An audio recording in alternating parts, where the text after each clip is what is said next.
Hello po mga kababayan, kamusta po kayong lahat? And once again, welcome back to another episode of Simply Talkies Vlog.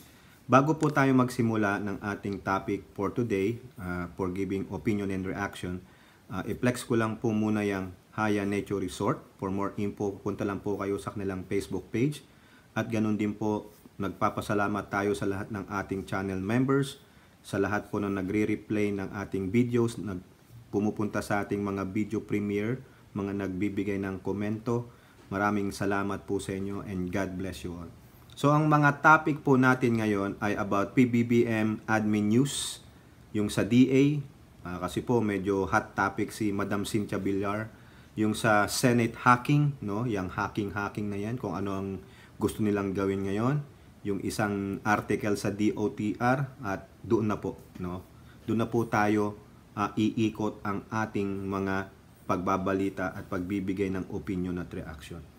Unahin lang po natin itong balita dito sa Presidential Communications Office, no? Kasi sabi po dito, no, magandang balita po ito sa atin dahil ito po, PBBM earns European Union countries trust, confidence to invest in Philippines, no? DTI Board of Investments under Secretary Seferino Rodolfo, nakakabulol naman, pasensya naman po, Undersecretary, that maganda po ang projection, no? Ito, in the past, makikita natin, di ba? Hindi naman tayo naging darling of EU countries because of some reasons. Mukhang may parinig si Moko nga. Pero ngayon, nakikita natin that when the President has said, we are open for business, at saka nakikita naman nila iyong mga policy reforms dito sa Pilipinas, pumapasok na sila. Oh, yan pala no? Among the EU member countries, Rodolfo said Germany has the biggest investment pledges, no? Ang ganda nito. With the 80% of the $427 billion foreign investments generated. Ayan daw po, no? Yung mga dinalang investment ng Germany sa bansa ay ang mga renewable projects. Okay? Now, so magkano po yung total niyan in peso, no? The same news po, agency, PBBM, foreign visits yield 427 billion pesos, foreign investments for BOI, no? Yung Bureau of Investments. So, President Marcos, foreign visits, tandaan nyo, foreign visits, di ba ilang beses siyang nag-trip? 13, 14, resulted in 427 billion pesos foreign investment with the Bureau of Investment, with the bulk going to the renewable energy sector. Natutuwa tayo at nasabi natin kay Presidente na iyong kaniyang mga presidential visits have been resulting to actual investment registrations and approvals doon po sa ating mga investment promotion agencies. Natutuwa tayo at binanggit sa ating mahal na Pangulo na from January to September of this year, ang investment approval po ng Bureau of Investment ay umabot na sa 734 billion pesos. Kung ikukumpara po ito noong January to September of 2022, umabot lang po tayo noon ng 362 billion pesos or an increase of 102%.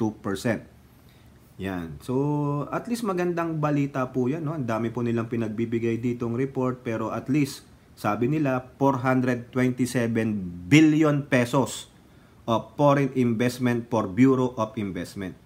Now, eto po problema. Tinandaan niyo yung numero kaninang binanggit ko, 427 billion pesos of foreign investment. Dito po, sa FB page ng Presidential Communications Office, mukhang nagkamali po sila dito. Ayan, no? Sabi lang nila dito, umabot na sa 425,896.23 ang foreign investment approvals mula sa Enero hanggang Setyembre. Please, PCO, misinformation po yan, no? Kitang-kita naman, di ba binasa natin kanina, ang sabi ni Undersecretary ng DTI BOI, 427 billion pesos. Kayo po dyan sa PCO, kung sino pong nag-post nito, mali po yan. Hindi po milyon. Bilyon. Nako, pakiayos nyo po yan. Paki-correct po, bilyon ang usapan, hindi po milyon, no? Hindi sa nagmamagaling tayo, binasa ko sa inyo No, bago nila ipinost ito, nag-report na, nag-press conference na si Undersecretary Rodolfo kay Miss Daphne Osenia ng presser diyan sa PCO. Bilyon, hindi milyon ha. Paki-correct nyo po yan, nami-misinform po ang tao. O kayo na mismo ang nagbibigay ng fake news, misinformation ha. PCO, ayus-ayusin nyo. Nag-launch pa ng program na media literacy, 'di ba? Paano magiging literate dito ang may inform lang tama ang mga Pilipino kung mali yung information ninyo? Di po ba? Okay, ayusin nyo yan. Okay, punta po tayo dito next. Magandang balita rin ito. Pero obserbahan nyo ha, kayo na po ang bahalang dito. Dito po sa balita ng Abante Tonight. Mura, masarap na bigas sa masa na bigyan ng katuparan ni Marcoleta. Yan po yung balita sa Abante Tonight. Inulusad ni Congressman Dante Marcoleta noong Sabado ang Adopt a Farmer program na magbebenta ng mura at masarap na bigas para sa masa at magbibigay ng dagdag kita para sa magsasaka. Ang programa ni Marcoleta ay isang malawakang kampanya para sagipin ang mga magsasaka ng bigas sa bansa sa pamamagitan ng isang formula na susupil sa mga hoarders at smugglers na pinaniniwalaan niyang pangunahing sanhi sa patuloy na pagtaas ng presyo ng bigas. Pareho sila nagja-jive sila ng utak ni PBBM. Sa paglulunsad na isinagawa sa barangay Cristo Rey, Capas, Tarlac, ibinenta ng grupo ni Marcoleta ang magandang bigas na Denorado sa halagang 35 pesos lamang, mas mababa ng 17 piso sa aktual na bentahan sa merkado. So, 52 pala ang isang kilo ng Denorado. Daang-daang mga taga-Kapas ang pumili at bumili dahil sa mura at masarap na bigas. Itinakda sa 5 kilo lamang o 5 kilo lamang ang maximum limit. No, para naman share it to others. Okay? Ito lang po ang problema. So, tignan nyo po yung mga larawan na yan. Di po ba? Kayo na po ang bahala ha. Ayaw kong i-malign ito. Pero gusto ko namang makita nyo kung ano po talaga ang pinagagawa dito ni Congressman Marcoleta. Okay na sana, no? Okay na sana kung, di po ba? Kung wala yung 1/4 piece of paper.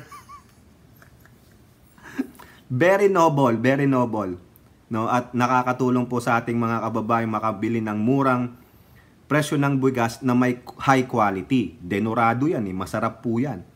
Pero, aba naman kung, may mukha mo pa sa kanil PBBM.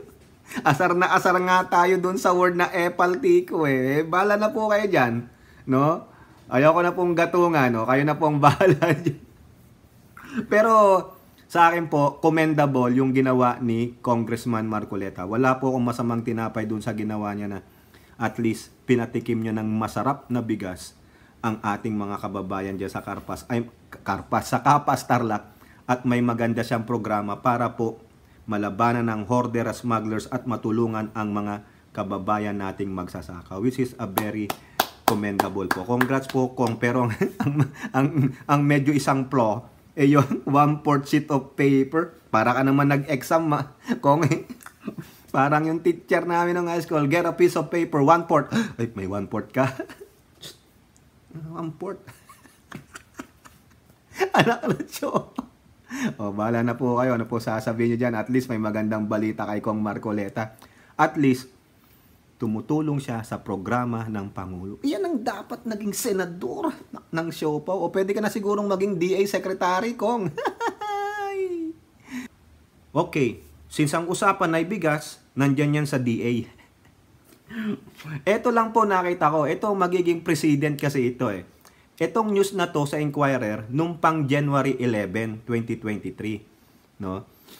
Siguro napundi na rin dito si Senator Villar kasi siya po ang sa committee nitong sa PUDE, no, sa agriculture. Nung natatawa lang ako sa kanya, nung Senate hearing ng budget ng DA, sabi niya, ibalik nyo na lang yung 50 million CIF ninyo. Ayaw ko nang makipagtalo kay Tulfo. Kasi nandun si Tulfo. Ang gusto ni Tulfo, tanggalan ng CIF ang DA. Nabana si Villar. Kasi ayaw nang makipagtalo kay Tulfo. Tawang-tawa ako. Grabe to. Pero ito po yung sinabi niya. Siguro napundi siya dito sa DA. Alam nyo naman, DA eh. Problematic ito. Sabi nga rin ng Pangulo, ang daming na-implantang tauhan ng mga kartel dyan. No? Aside sa BOC, siguro pangalawa to sa mga ano eh. Alam nyo na.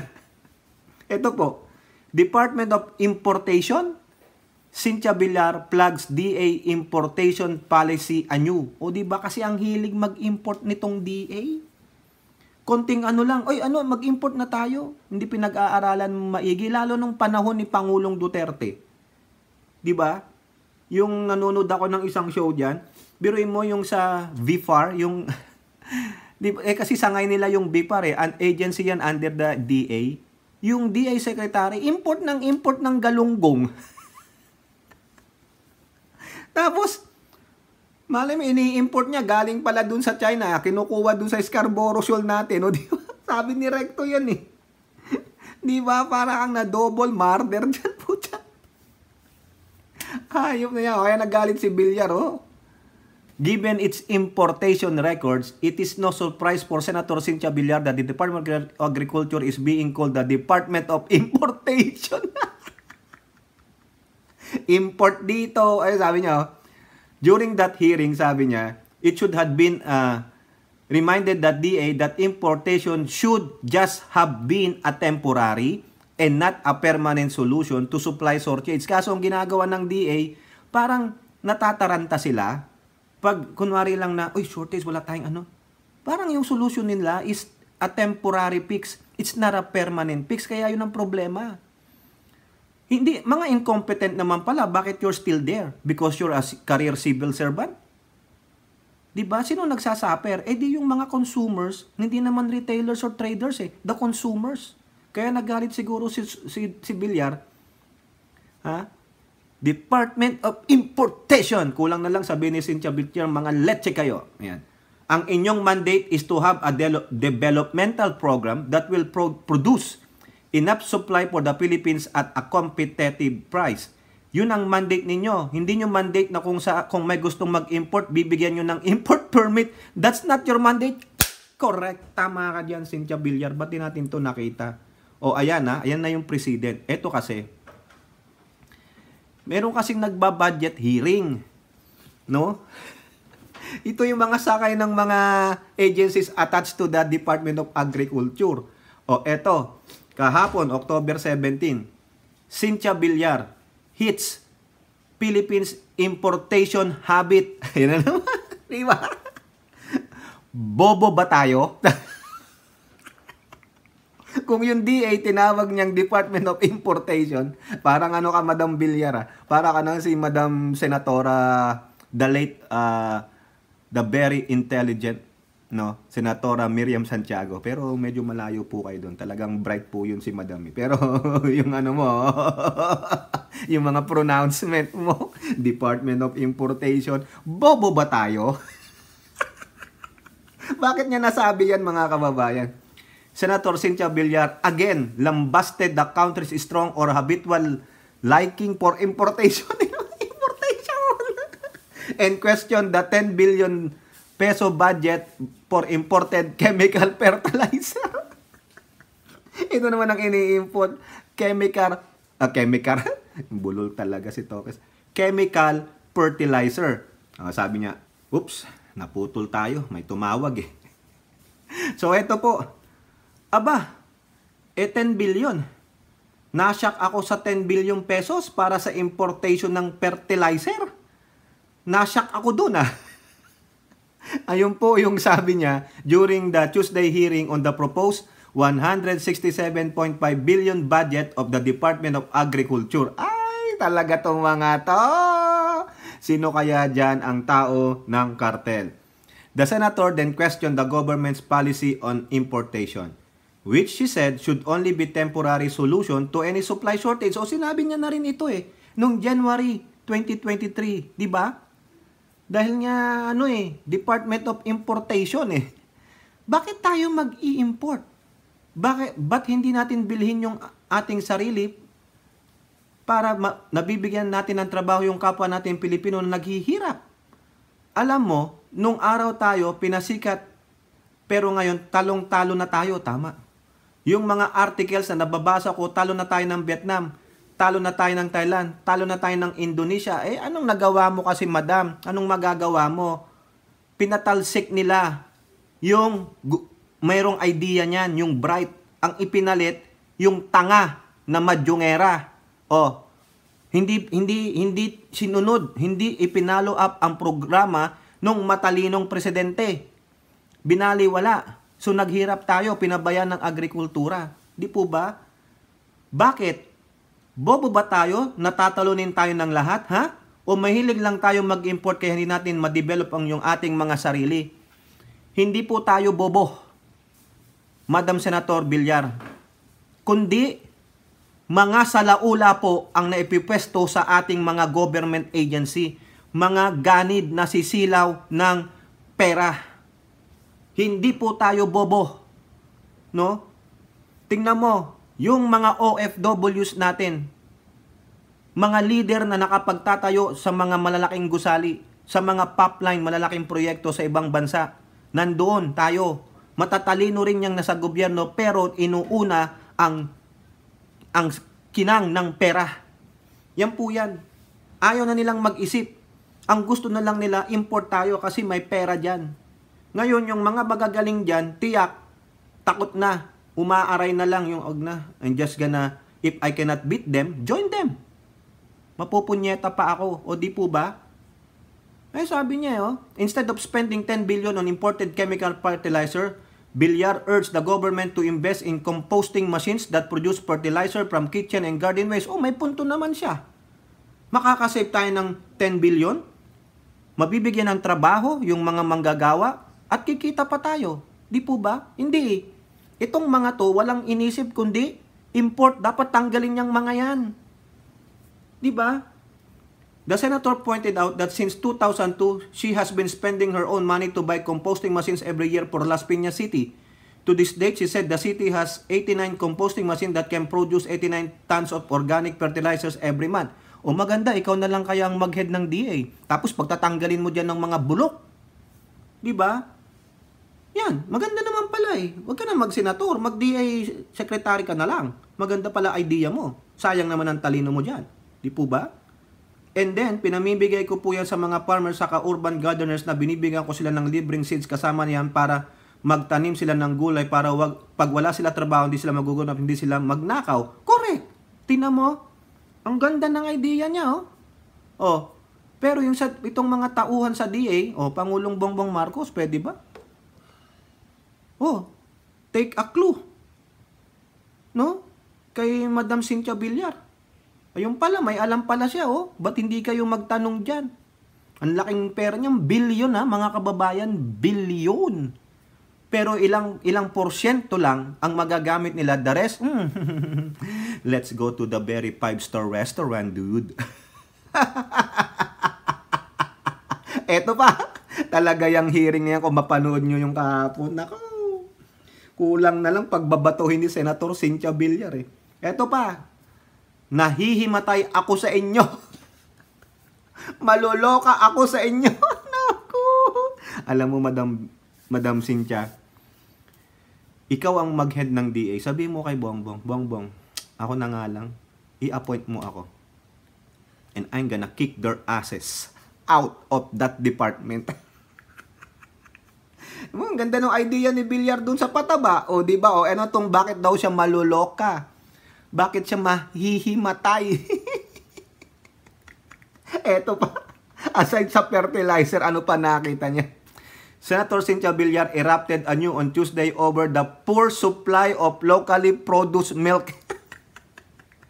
Yun daw locally produced, na-produce na gatas.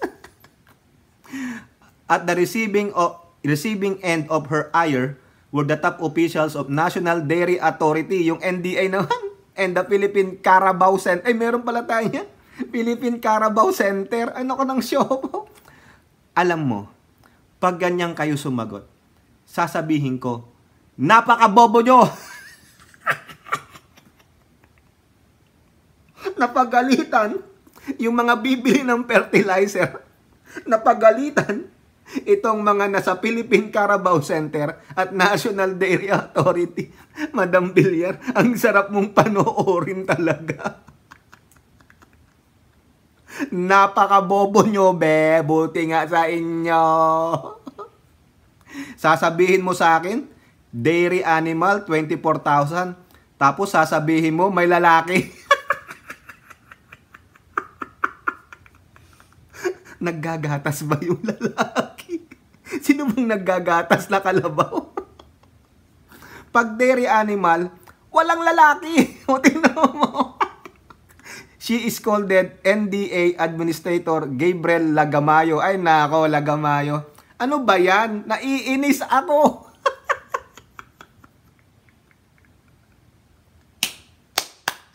Napagalitan. Ang bobobo nyo. Lalaki, ang tibay ni Lagamayo. Pati pala lalaking kalabaw. Ginagatasan. Anong makuha mo doon? Aray ko. I need to also emphasize na out of the 24,000 dairy animals, sabi ko nga po, halo-halo dito. Babae, lalaki, mula bata hanggang inahin. Nasa 5,500 po ang gumagatas nung 16 million, the NDA chief. O yan Villar stressed once more that there should be no males in dairy animals. She then advised NDA to fix its presentation. Akala nyo makakalusot kayo? She said she is most frustrated with NDA among all government agencies. Her anger is due to the fact that local milk production remains merely 1% of the demand. Anong ginawa nyo for 30 years? Wala! Import! Villar questioned the official in charge. Wala. Tapos sasagutin nyo ako ngayon, napakamali naman yan. ni hindi mo alam kung ano ang babae o lalaki sa inyong populasyon. Ayusin nyo yan. Nahihimatay ako sa inyo. Parang ito yung mga kababayan, maalala nyo. Yung nagdi-depend kayo ng thesis. O nagre-report lang kayo. Mali-mali yung presentation niya. Parang sinabi niya, okay na yan, di na mahalata ni sir. Aray ko. Aray, mabuti nga sa inyo. Before this instance, Villar also lost at PCC Director Caro Salces. Salces have told the committee that Carabao milk production can double only every 5 years. PCC expert to produce 6 million liters of milk from 30,000 dairy Carabao this year and an additional 2 million liters every year. After 5 years, maloloko ako sa inyo. Ayun lang yung sagot ng senador. Ay nako. Comedy pala tong mga nasa DA, kaya pala palpak, hindi uunlad. Ang laki ng problema mo, Pangulong Bongbong Marcos sa DA. Ikaw pala ang pinakamalaking problema dyan sa DA. Bawal ang bobo.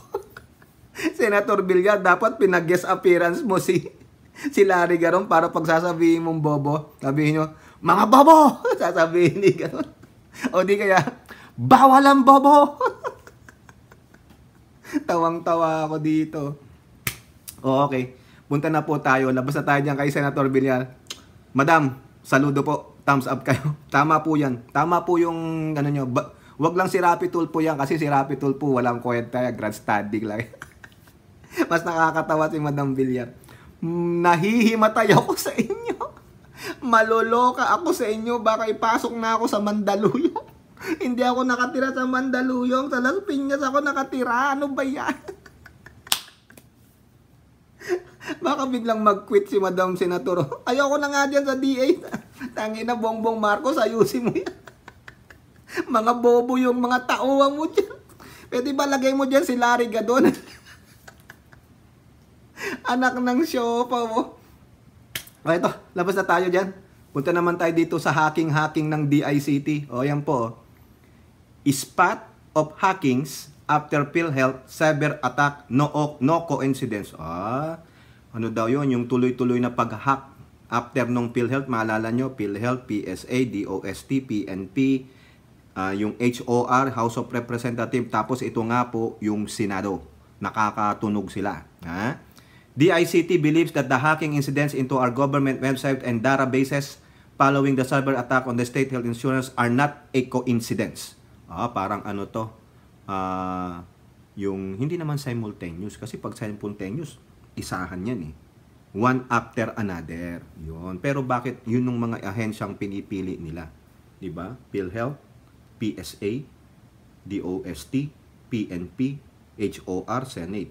What information you can get to those, no? Siguro talagang organized crime ito, mga kababayan. What is the intent? Kasi yung una sa PhilHealth, they're just asking for ransom money. Hindi nagbigay. So nilabas nung Medusa, no? Medusa Marwell no? Group. Nilabas nila yung mga importanteng documents, mga information. No? DICT Undersecretary Jeffrey D. said local hackers could be behind the recent cyber attacks into other offices. Local hackers, meaning mga Pinoy. Hindi sila bobo. Tulad nung sabi ni Cynthia Villar. Matatalino naman pala ang Pinoy, no? But when we are talking about the recent spot of hackings after PhilHealth, we believe them to be local hackers. Kasi yung sa PhilHealth, ano yun eh? Medusa Group, Foreigner yun. And we believe them not to be a coincidence. Sino kaya itong mga ito, no? Sino kayo? No? Okay, so alis tayo dyan. So yun lang po yung sinasabi ng DICT. It's not a coincidence. No? Talagang merong parang gumagalaw, no? Merong gustong sirain. Eto. House take down website again due to new suspicious unusual activities. Maalala nyo yung House of Representatives? Nilagyan sila ng yung dinipaste yung kanilang website. Nilagyan ng smiley face na nakakaasar, kamukha ni yung movie ni Jim Carrey. You've been hacked, sabing ganun. Ngayon tinake down daw ulit nila. The website of the House of Representatives has been taken down again after a new suspicious and unusual activities were seen. Ayun po yung sabi ni SG Reginald Velasco. Velasco said that they voluntarily took down the website as a precautionary measure. Baka naman, wag naman kasi kayong gumamit ng trial ng antivirus tulad nung sa PhilHealth. Pinataba daw po nila kasi ang bulsa nila kaysa bumili sila ng updated licensed antivirus. Biruin mo yan. Kamura-mura niyan. Bumili ka lang ng corporate. Yung mga sahod nila tumaas daw ng 500,000 a month. Yun ang pinakamababa. Magkano lang ang antivirus na license? Tapos ina-update pa ang virus definition file every month. Akala nyo hindi ko alam yan Hinabi ko nga yan sa isa kong vlog Hindi nyo yata pinanood yun Diba? Yun lang Norton Antivirus Premium. $100 something. 1 year na yon. 5 PC and 1 Mac. Meron pa nga sa isang Android kung ang phone mo ay Android, pwede yon. Hindi ko nga lang nagagamit. Kasi ginagamit sa Pilipinas Di po ba mga kamag-anak ko? Hindi ko rin ginagamit sa Mac ko kasi secured tong Mac ko. Di po ba? Kayo, corporate, you have a budget for that. May corporate discounts pa kayo. Bakit kayo gagamit ng trial version? Mga hinayupak pala kayo di ba? Ito po, sa Manila Bulletin, Senate website encounters rise in cyber attacks. Sunod-sunod po yan. After nung HOR, somebody, sana mahuli kayo, no? Mga hinayupak kayo. Di po ba? Tama, mali. Mga loko-loko tong mga to Akala nila walang nagmo-monitor sa kanila The Senate on Tuesday, October 17, that it recorded a spike in cyber attacks last Sunday. This was according to Senate Secretary Renato Bantug Jr. He added that soon as they heard about the hacking of the website of the HOR, the upper chamber team went on alert and conducted continuous monitoring. He also mentioned while the Senate's website has a perimeter and application firewall, the team also made adjustments. Correct. Tama yan. Kayong mga IT expert dyan, no? Galing-galingan nyo naman. Eto pa, no? senators want more funds for DICT anti-cybercrime campaign. Ayan po yan. Ito po yung, kasi itong DICT, tinanggalan po ito ng CIF ng House. O ngayon nagre-reklamo sila. So, is it a coincidence? Diba? After natanggalan sila ng CIF, I don't know when is the hacking of the PhilHealth and the PSA happen. Baka naman ito hinahype nila para sabihin, we need that confidential fund. Ayun lang yung sa akin ha. Opinion lang po yun. I'm not accusing of anything. Pero, tingnan nyo ha. Diba? Hindi natin masasabi na, ano lang yan. Pero, biglang nag-ingay eh. Biglang nagpapansin ng DICT dito sa hacking eh. After no matanggalan sila ng CIF. O ngayon, may mga senators po na gustong ibalik yung CIF nila. O eto pa, more funds for anti-cybercrime campaign. O di ba? Sino ano niyan? Si Senator Grace po. O sabi niya, Senator Grace po, the hacking incident should be stopped and the hacker should be held liable. Okay. Ngayon, magkakaroon po ng investigasyon diyan. Di ba? Pati si Senator Bato, sabi niya, he has been calling for the increase in the DICT's 2024 proposed budget and even suggested that the agency be provided with intelligence fund. O ayan.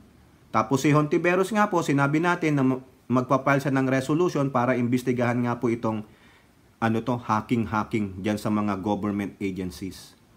O, eto na. Nagbigay na po ng ultimatum itong Senado. O. Manila Bulletin. Bounty for catching cybercrime offenders. Cayetano says it's worth it. Worth daw po na magbigay ng bounty sa sinumang makakahuli. Oo, magwi-whistle blowing doon sa mga cybercrime offenders.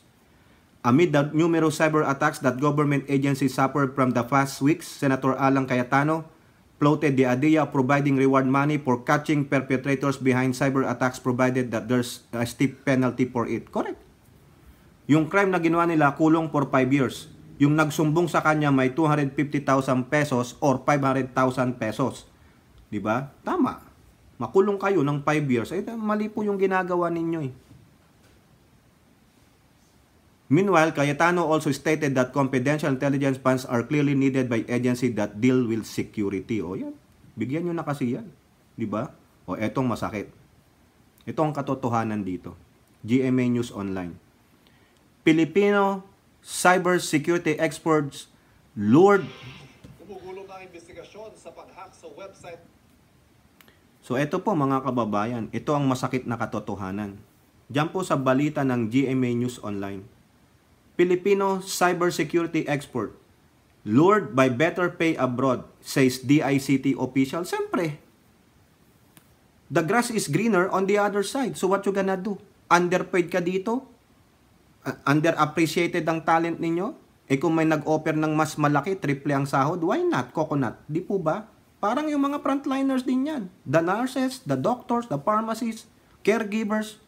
I better get out of here kasi kawawa naman kami. Ang laki pa ng inutang namin para lang matapos ako ng aking profession at maging license tapos ganito lang ang sahod. So why not? I'll get out. Diba? Hindi nyo masisisi mga kababayan natin. If you will offer them a better pay, a better benefits, o bakit pa sila aalis? Diba? Kampante pa sila sa sariling bayan nila. Eh, kaso hindi. Di po ba? Tama, mali.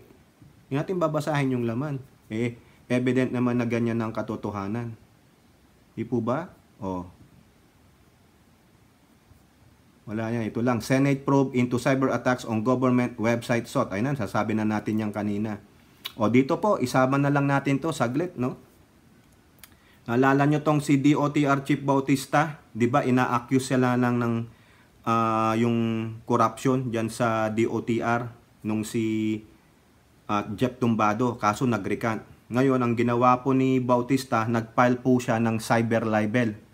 Ayan o, GMA News Online. DOTR Chief Bautista filed cyber libel complaint versus Manibelas, Balbuena, and one journalist. Uy, sino yun? Yung Manibela, si Balbuena, yan po yung leader ng transport group na Manibela. No? Cyber libel po ang kinaso ni DOTR. Yo. In an interview following the filing up at the case at Justice Department, Bautista said he filed a complaint over their allegations that he received corruption money. Ayan. Marami silang akusasyon na ako raw ay tumanggap ng pera, ng suhol. Hindi naman totoo. Kaya gusto ko lang protektahan ang aking pangalan na inalagaan ko for almost 45 years. O ayan. Balbuena previously said that former Land Transportation o yung LTFRB Jeff Tumbado alleged that suspended LTFRB Chairman Teofilo Gadis III delivered corruption money to Bautista. O, kaso nirikant nga yari ka. Hindi ka man lang nagsorry, hindi mo rin nirikant yung sinabi mo. The following day, however, Tumbado recanted his allegation. O, Balbuena, meanwhile, described Bautista's complaint as purely harassment. Dapat, ang ginawa mo, since nag-recant si Tumbado, nag-apologize ka, nagbigay ka ng public statement. Ngayon, nung ayaw mong bawiin yung sinabi mo na malicious kay DOTR Secretary Bautista, o anong gagawin niya? Sa isipan ng tao, nandun na yung sinabi ni Tumbadong una na sila ay corrupt, tumanggap ng pera, hindi naman pala. Simple na naman ang gagawin mo.